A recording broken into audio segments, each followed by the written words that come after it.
El arte de ahogarse, por Ava Reed. Capítulo 7. Angarad es un texto difícil de situar.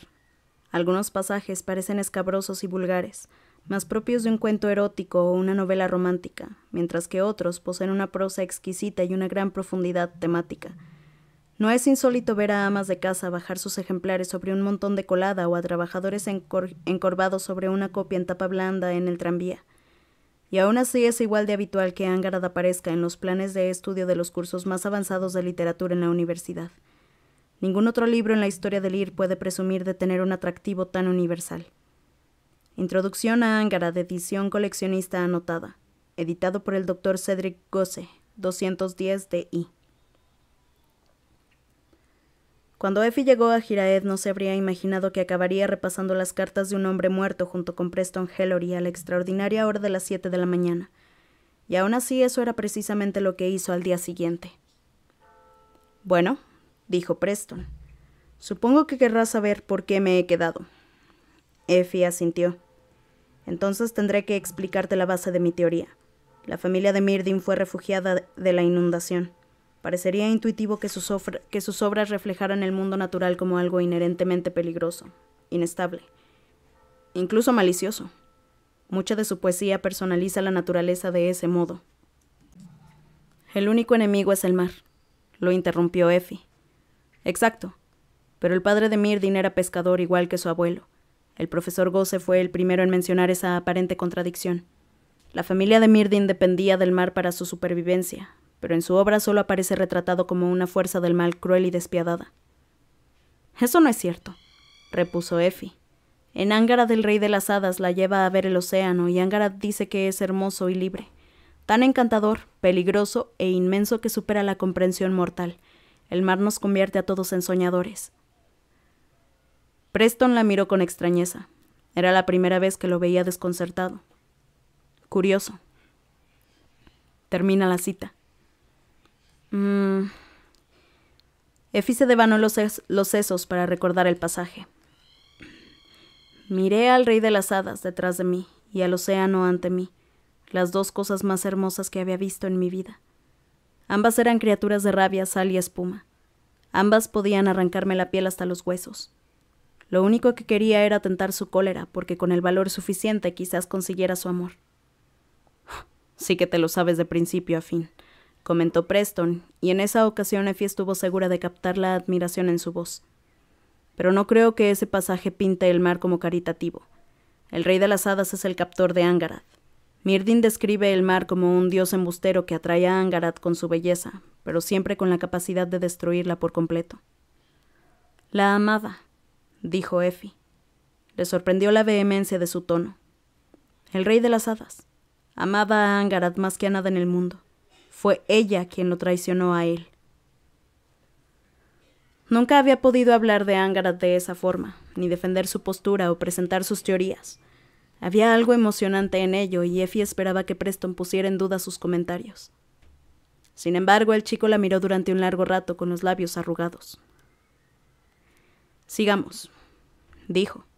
«La resonancia metafórica de un pasaje en concreto no importa ahora mismo». «De acuerdo», aceptó Effie, pero se sentía decepcionada. «Bueno, el caso es que Gosse publicó un artículo donde hablaba sobre lo irónico de la situación, aunque no dijo nada concreto sobre la autoría de Myrdhin. Eso fue hace unos meses, cuando acababa de fallecer. Desde entonces los académicos han empezado de verdad a escarbar en su pasado. Gosse quiere ser el primero en demostrarlo, aunque no quería asustar a llanto viniendo él en persona, por lo de ser el investigador preeminente sobre Myrdhin y todo eso. Así que me invitó a mí». Preston frunció el ceño como si esperara que Effie lo regañara de nuevo. «No hay ningún colegio en Saltney, como habrás visto. Myrdhin recibió clases informales de las monjas, pero eso se acabó definitivamente cuando cumplió los 12 años. Sus padres eran analfabetos. Tenemos varios documentos de la familia Myrdhin, incluido el contrato de arrendamiento de su casa, y todos están firmados con una X». «¿Dónde está su casa?», preguntó Effie.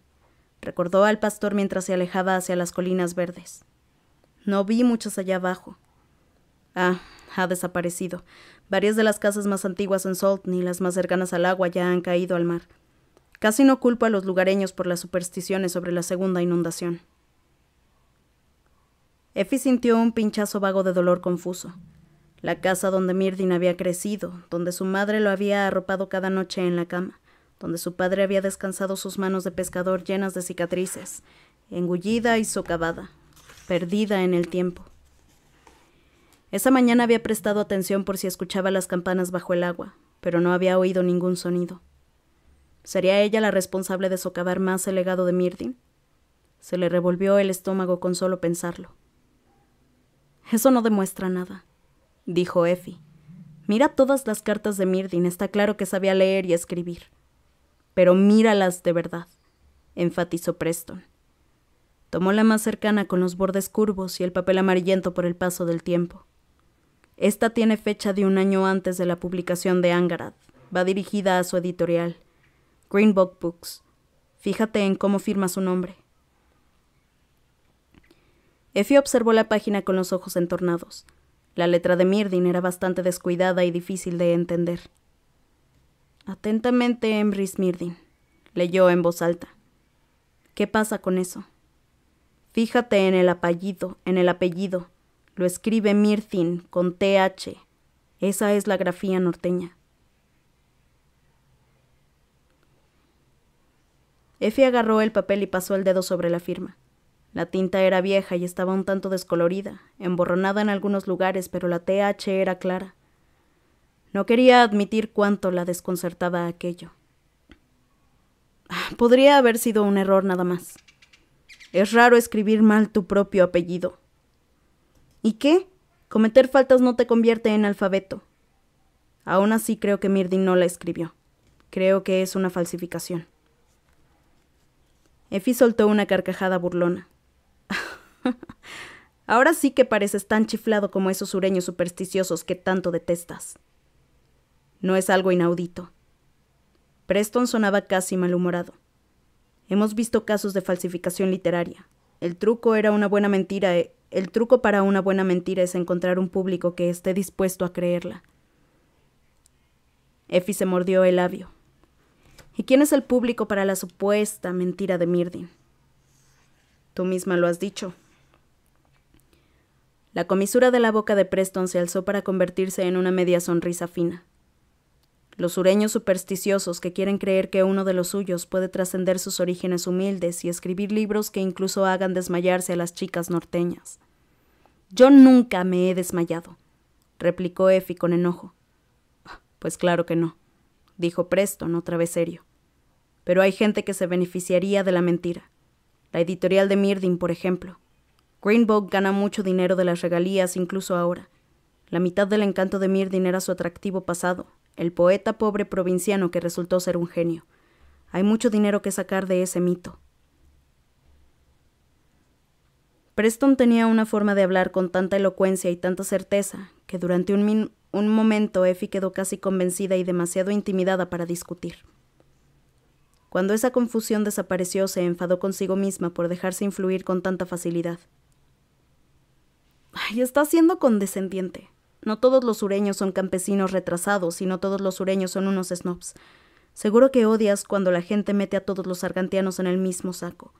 Sabrás que la mayoría de lirianos cree que los argantianos son fríos, ratas de mala fe que no creen en nada excepto en derechos mineros y márgenes de beneficio. No puedo decir que estés contribuyendo a desmentir esas creencias. Mientras hablaba, Effie se arrepintió de caer en los mismos viejos estereotipos. Sobre todo estaba frustrada consigo misma por no pensar en un argumento mejor contra él. No sé por qué es mi deber refutar los clichés lirianos. La voz de Preston sonaba fría. Además, es un hecho que el sur está económicamente desfavorecido comparado con el norte y que esa precariedad se nota sobre todo en las 100 últimas. También es un hecho que las instituciones políticas y culturales del IR están dominadas por norteños y siempre ha sido así a lo largo de la historia. Ese es un legado imperialista. El norte cosecha lo que el sur siembra. No te he pedido que me des lecciones sobre mi propio país, espetó Effie. Las estadísticas no cuentan toda la historia. Además, los argantianos hicieron lo mismo. Cortaron los poblados montañosos del norte con el objetivo de convertirlos en pueblos mineros y túneles de carbón para luego dejar que sus mitos y magia desaparecieran en la oscuridad en vez de celebrarlos. Por lo menos Lear no intentaba esconder su pasado. Preston parecía cansado. Hay quien lo llama celebrar, hay quien lo tacha de legado colonial. En fin, da igual. Podemos seguir discutiendo sobre esto hasta que toda la casa se hunda en el mar. No te voy a pedir que creas toda mi narrativa, pero accediste a ayudar, así que podrías al menos intentar no discutir conmigo en todo momento. Effie apretó los dientes y bajó la mirada al montón de cartas sobre el escritorio. Había accedido a ayudar, sí, pero le estaba costando más de lo que había previsto por culpa de la actitud estirada de Preston.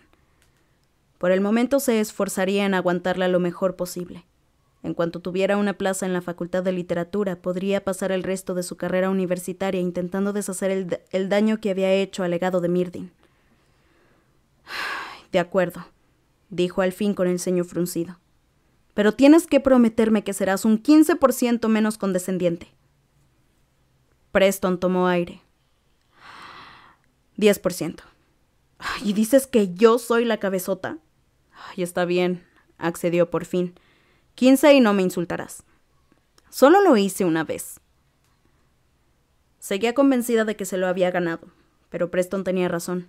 De poco servía discutir por todo. Sin embargo, le costaba tragarse aquello. Había abandonado sus principios para conseguir lo que quería, para mejorar su posición en la universidad, para ganar distinciones académicas, para escapar de las burlas en los pasillos, de los susurros y de ese sillón verde. ¿En qué la convertía eso? Al final no era mejor que Preston. Por lo menos él estaba comprometido con el noble e impreciso principio de la verdad. Avergonzada por estos pensamientos, Effie guardó silencio. Preston se cruzó de brazos. El caso es que antes de venir aquí, Gosse y yo recopilamos una lista de vocabulario que se usa en toda la obra de Myrdin y la cotejamos con el de las cartas. Effie volvió enseguida a su anterior promesa para soltar. ¡Ay, joder! ¿Cuánto tiempo tardaron en hacerlo? Es mi tesis, dijo Preston, pero se le ruborizaron las puntas de las orejas. Resulta que hay muy pocas coincidencias entre el vocabulario que usa en sus cartas y el de sus novelas. Fraseología específica que aparece una y otra vez en sus libros, pero nunca en las cartas. Si todo ello no llevara el nombre de Emrys Myrdin, nunca pensarías que lo ha escrito el mismo hombre. Y luego está el problema de Angharad. Effie se puso a la defensiva enseguida. ¿Qué pasa con Angharad? Es un libro raro. En cuestión de género, cuesta clasificarlo. Se suele decir que Myrdin pertenece a una escuela de escritores que se encargaron de revivir la épica romántica. Angharad es romántica, dijo, e intentó mantener la voz firme. Un romance trágico, pero sigue siendo romántica. Preston dudó. Effie casi podía verle repasar su acuerdo mentalmente para calcular cómo moderar su tono según ese 15%. La épica romántica suele estar escrita en tercera persona y siempre narrada por hombres, héroes y caballeros cuyo objetivo es rescatar damiselas y matar monstruos. Pero el rey de las hadas es tanto el amante como el monstruo, y Angharad es tanto la heroína como la damisela. Y obviamente no puedes reconocer que Myrdin fuera un visionario creativo, repuso Effie con el ceño fruncido. Es que hay demasiadas inconsistencias, cosas que no acaban de encajar, y Llanto está siendo muy reservado. Eso solo me hace recelar más. Effie examinó de nuevo los papeles desperdigados. No me digas que esto es todo lo que has conseguido encontrar. Te dije que necesitaba tu ayuda, replicó él, y no consiguió ocultar su desdicha. Llanto me mantiene al margen. Fue Wetherell quien me dio estas cartas. Se las pidió a la gente con la que se carteaba Myrdin, a su editorial y a sus amigos. Pero tiene que haber más. ¿Más cartas? Cartas, diarios, borradores de poemas malos, novelas a medio terminar, listas de la compra por todos los santos, algo. Es como si hubieran borrado a ese hombre de su propia casa. Llevas 6 meses muerto, señaló Effie. Pensó de nuevo en lo que había dicho Llanto. Mi padre siempre fue su mayor admirador. Había notado una pizca de resentimiento allí. Aún así, estoy seguro de que Llanto esconde algo. Es una casa rara y desconcertante. Debe de haber, no sé, una habitación secreta en alguna parte, un ático, un almacén. algo que no me haya enseñado. Llanto jura que no lo hay, pero no le creo. Effie recordó la puerta con el pálpito de la marea tras ella. ¿Qué me dices del sótano? Preston empalideció. No le vio sentido preguntar sobre eso, dijo a toda prisa. Está inundado, y además Llanto protege la llave con su vida. Yo no me molestaría. Percibió una pizca de miedo en su voz. Nunca lo había oído asustado antes y decidió no presionarlo. Por el momento. Además, se le había ocurrido otra cosa. La viuda. Me dijiste que te invitó a venir. Nunca la he visto, respondió el chico, un poco menos pálido y aliviado por el cambio de tema. Llanto me dijo que está enferma y prefiere estar a solas. Effie no podía evitar pensar en ella. Myrdin tenía 84 años cuando murió. Seguro que su esposa no era mucho más joven. A lo mejor enferma era un eufemismo para loca. A los hombres les gustaba mantener a las mujeres locas encerradas en un lugar donde se podían olvidar cómodamente de su existencia. Sin embargo, Llanto no parecía sentir ningún rencor hacia su madre. Effie sacudió la cabeza como si quisiera desechar ese pensamiento. Bien, pero ¿qué quieres de mí? Preston dudó y no la miró a la cara. Planos para la casa, dijo al cabo de un segundo. Seguro que existen en alguna parte, a lo mejor Llanto ya te los ha mostrado. Pues no. Y a ella no se le había ocurrido preguntar, lo que resultaba vergonzoso. Sería una cosa muy razonable que pedirle, puedo hacerlo. Bien, Llanto no sospechará nada. Preston parpadeó detrás de las gafas, aunque su rostro era inescrutable. Pero ve con cuidado, no... Effie suspiró. Seré muy educada si eso es lo que quieres decirme. Todo lo contrario, la verdad. Preston se sonrojó en ese momento. Yo lo mantendría bien lejos, no seas demasiado complaciente. Effie no sabía si estaba intentando regañarla o advertirla. ¿Acaso no confiaba en ella? ¿O recelaba de Llanto? Se le puso la piel de gallina. No creía que Preston la considerara tan incompetente. El chico parecía tan inquieto que supo que quería decir algo más, pero no añadió nada. Effie mantuvo la mirada fija en él como si pudiera descifrarlo, aunque solo consiguió sonrojarse también. Iré con cuidado, dijo al final. Bien, respondió él, enderezándose. Su tono era frío y cortante de nuevo. Y por supuesto yo seré discreto. Tomo notas en argantiano para que Llanto no las lea. Excepto una, replicó Effie. Se había pasado la noche anterior pensando en su nombre escrito en los márgenes de esa página, en la letra precisa y pulcra de Preston. A lo mejor solo eran unas notas sin sentido, o a lo mejor se trataba de otra cosa. No quería avergonzarlo, pero tampoco quería privarse de la verdad. ¿Por qué esa nota no? La mayoría de lo que escribo no es importante. La miraba con firmeza, aunque su rubor no había desaparecido por completo. Solo son ideas errantes que me pasan por la cabeza. Sé que las tiraré más tarde, así que no me molesto en traducirlas de argantiano a liriano. Supongo que esa me pareció importante. Effie tardó el resto de la mañana en reunir el valor suficiente para hablar con Llanto. Su mente reproducía una y otra vez ese momento en el que le había apoyado la mano en el hombro, cuando se había deslizado a gran velocidad a ese lugar submarino. Mientras paseaba por el rellano superior, sacudió la cabeza para intentar quitarse el recuerdo de la cabeza. Siempre has sido amable conmigo, dijo una voz. Al final se convenció de que ese gesto había sido paternal y nada más. Llanto estaba tomando té en el salón bajo la lámpara que colgaba peligrosamente. Las telarañas se pegaban a los candelabros vacíos como algodón de azúcar y los trozos de cristal parecían balancearse sin viento. Al verla, Llanto se puso en pie de inmediato. «Effie, siéntate, por favor, ¿te traigo una taza de té?» Effie agarró el respaldo de una silla con ambas manos. Quiso negarse por instinto, pero había ido allí con un objetivo. Despacio y con el estómago revuelto se sentó en la silla. «Claro, un té suena maravilloso». «Excelente». Llanto corrió a la cocina y Effie se quedó sentada allí con las palmas empapadas mientras intentaba que su mente no se alejara de ella. No quería pensar en la pesadez del contacto de Llanto. El hombre regresó unos minutos más tarde con una taza de porcelana rota que dejó delante de ella. Effie dio un pequeño sorbo experimental y el azúcar sin disolverse le acumuló en la lengua como si fuera arena. Dejó la taza de nuevo. Me estaba preguntando... Empezó, pero Llanto alzó una mano para detenerla. Me da la sensación de que no sé gran cosa sobre ti, Effie.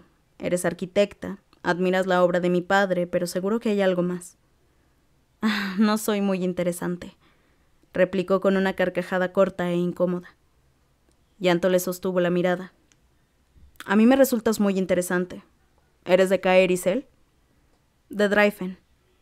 Se frotó las manos en las medias. Vine a Caer Isel a estudiar en la universidad. Una chica norteña de cabo a rabo, dijo Llanto con una sonrisa. Lo habría deducido por tu nombre. La miró con los ojos entornados un momento como si intentara recordar algo. Supongo que no estarás emparentada con los banqueros Aire de Dryfen, ¿verdad? Effie sintió que se le relajaban un poco los músculos. Esas preguntas eran fáciles de responder.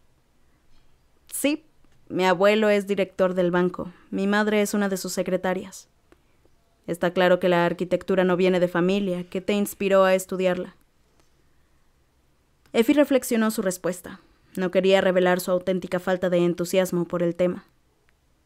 Me gustan los retos, dijo sin más. Llanto soltó una carcajada de satisfacción. Pues entonces has aceptado el proyecto adecuado. Más relajada, Effie dio otro sorbo al té e intentó sonreír. Hasta se permitió mirarlo a los ojos. Se percató de que eran unos ojos muy insólitos, casi incoloros, como el agua.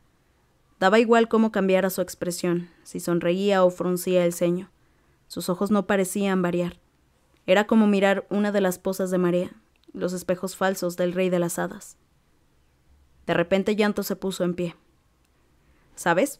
Esta no es la atmósfera adecuada para mantener una conversación animada. ¿Pudiste visitar el bar ayer cuando fuiste al pueblo?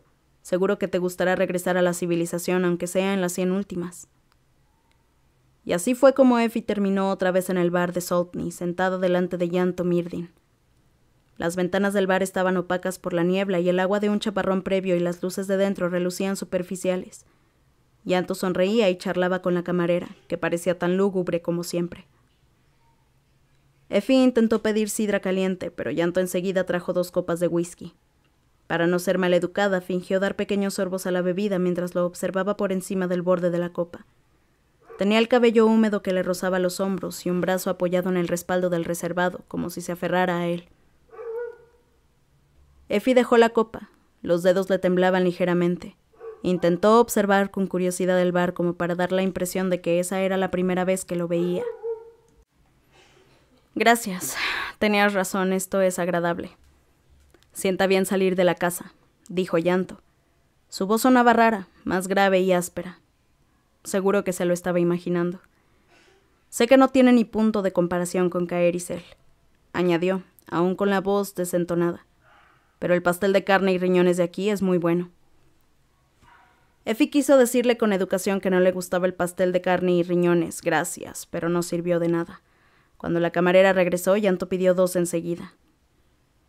Una vez se marchó la mujer, Effie carraspeó. Bueno, sobre Giraed, has dicho que eres una chica a la que le gustan los retos. La cortó Llanto.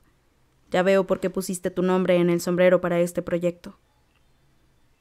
Effie tomó aire. Estaba claro que conseguir los planos iba a ser más difícil de lo que pensaba. Sí, y sabes lo mucho que respeto el trabajo de tu padre. Técnicamente no era mentira, pero lo parecía, visto el acuerdo que acababa de hacer con Preston. Envió una muda y breve plegaria a Santa Duesa y juntó las manos sobre el regazo. La patrona del engaño por una buena causa, debatible, recibía muchas peticiones últimamente. Claro, pero la tarea es monumental. No te culparía si tuvieras que buscar a un huérfano desgraciado al que desangrar. Effie parpadeó tan extrañada por el comentario que se quedó un momento sin habla. ¿Cómo? ¿No has oído ese viejo mito? Llanto parecía complacido, pero había algo inquietante debajo de su sonrisa. Es un rito del sur que se remonta a los días previos a la inundación. Derramar la sangre de un niño sin padre en los cimientos de un castillo aseguraba que la estructura fuera sólida. Un sacrificio de sangre. Supongo que a los norteños les parecerá una salvajada. Como la niña sin padre que era, Effie se lo tomó como una salvajada y como algo fascinante. Por suerte la comida llegó antes de que tuviera que responder. Los pasteles de carne y riñón humeaban. Eran del mismo marrón dorado que la madera pulida. Effie agarró a regañadientes el tenedor. Preston le estaba pidiendo mucho y encima tenía que fingir entusiasmo por el riñón. Pero para su sorpresa, Yanto no tocó su comida. La observaba a ella con intensidad. Últimamente estás pasando mucho tiempo con el argantiano. El corazón le dio un vuelco.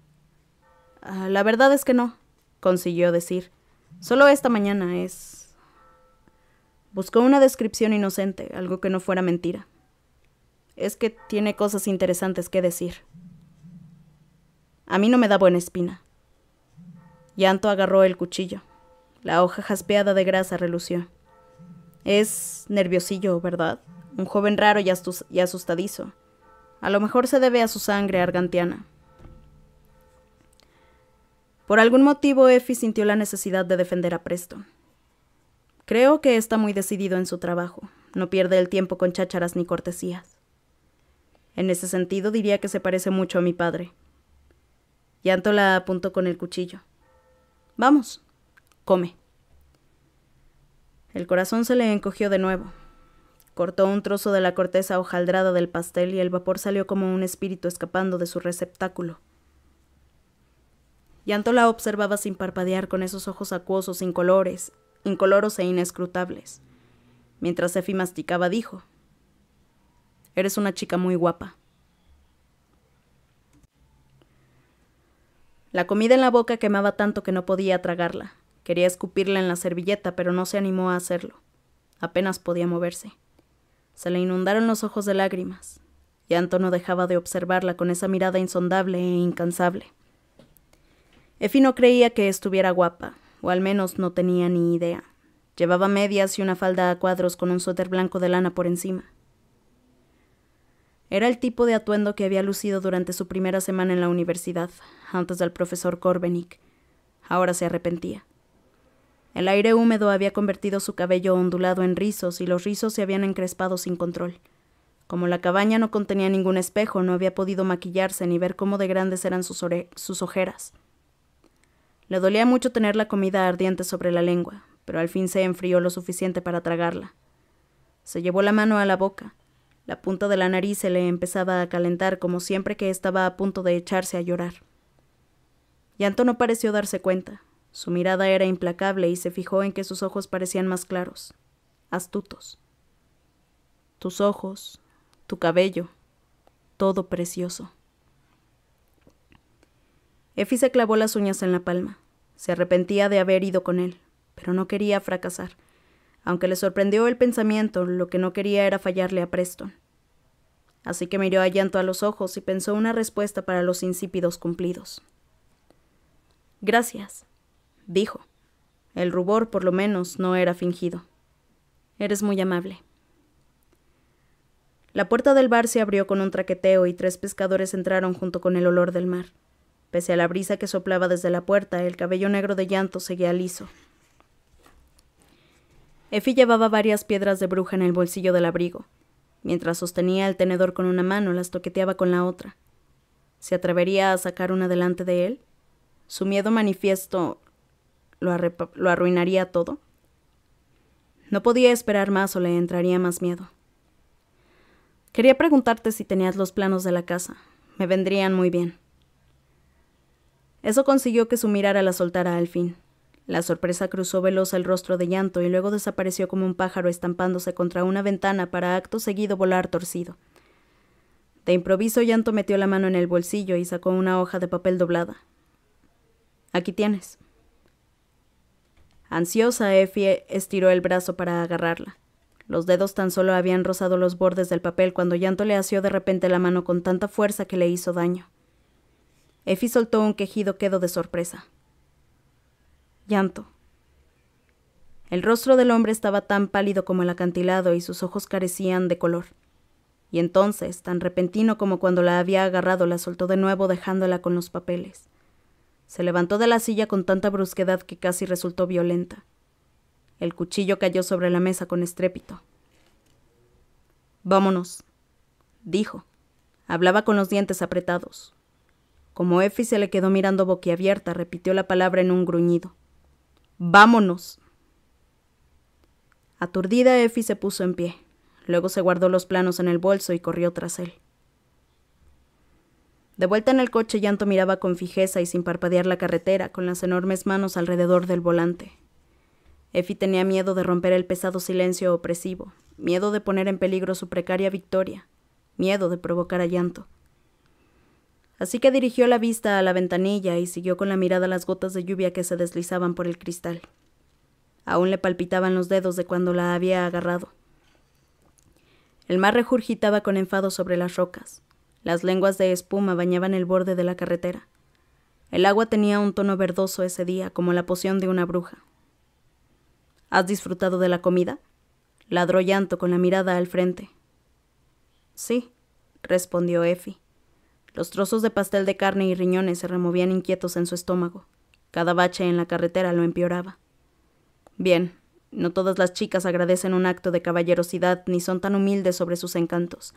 Me han contado que en las ciudades del norte las mujeres empiezan a tratar con egoísmo a los hombres y el matrimonio. Effie tragó saliva con fuerza. Era cierto que ahora había más mujeres que nunca en la universidad y que muchas se marchaban sin anillos de compromiso. 10 años antes, el único motivo por el que una chica iba a la universidad era para encontrar marido. Su abuela aún le preguntaba acerca de eso cada vez que le escribía, para ver si había conocido a algún joven simpático. No, no lo he conocido, respondía siempre. El coche se sacudía y zarandeaba mientras su corazón traqueteaba dentro del pecho. ¿Te has casado alguna vez?, preguntó en un último esfuerzo para ser cortés. El coche chapoteaba sin piedad sobre la arena mojada. No, el matrimonio no es para todos los hombres. Entiendo, dijo intentando ser amable. Mis padres nunca se casaron. Hubo una larga pausa durante la cual el viento sopló con tanta fuerza que las ventanillas vibraron. Llanto conducía mucho, muchísimo más rápido que Wetherell en ese mismo coche. Effie se agarró al borde del asiento y se mordió el labio. El interior del vehículo olía a mar y a almizcle. Olía igual que Jiraeth. ¿Tienes prisa por volver?, casi tuvo que gritar por encima del sonido del viento y la arena que acribillaba las ventanillas. Pues claro, respondió Llanto, pero casi fue un gruñido.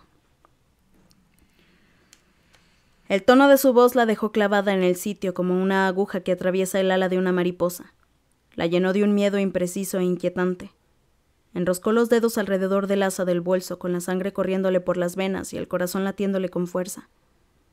Un instinto físico, animal, le decía que iba a pasar algo horrible. Lo siento, dijo. El ambiente en el coche se le hacía muy tenso y pesado. Y entonces recordó que esa mañana no se había tomado la pastilla rosa. La mirada de Llanto se apartó de la carretera. Lo de antes no habían sido imaginaciones suyas. Los ojos turbios del hombre ahora eran vidriosos y agudos. Relucían con un brillo maníaco. Hemos hablado durante 1 hora y no me has dicho lo que quiero saber de verdad, dijo Llanto. Effie quería decirle que no la mirara, que mantuviera la vista en la carretera. El coche subía por el acantilado a tanta velocidad que su cuerpo estaba prácticamente pegado al asiento. ¿Qué cosa?, consiguió preguntar con desconsuelo.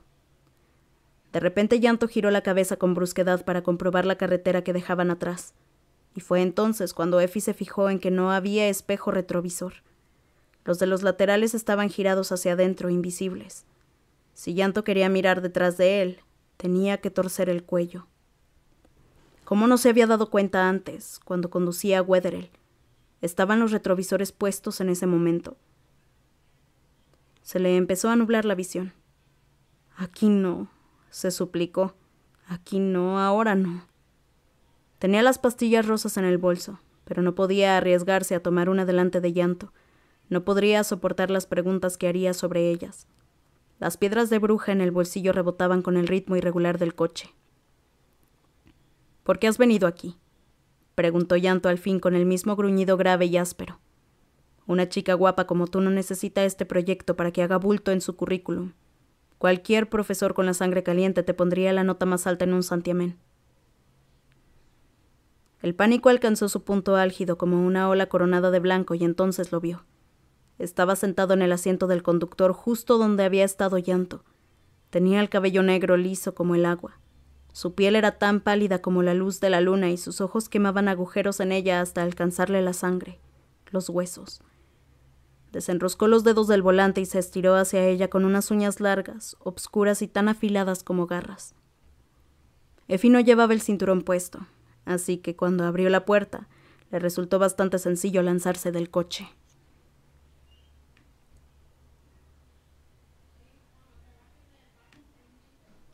So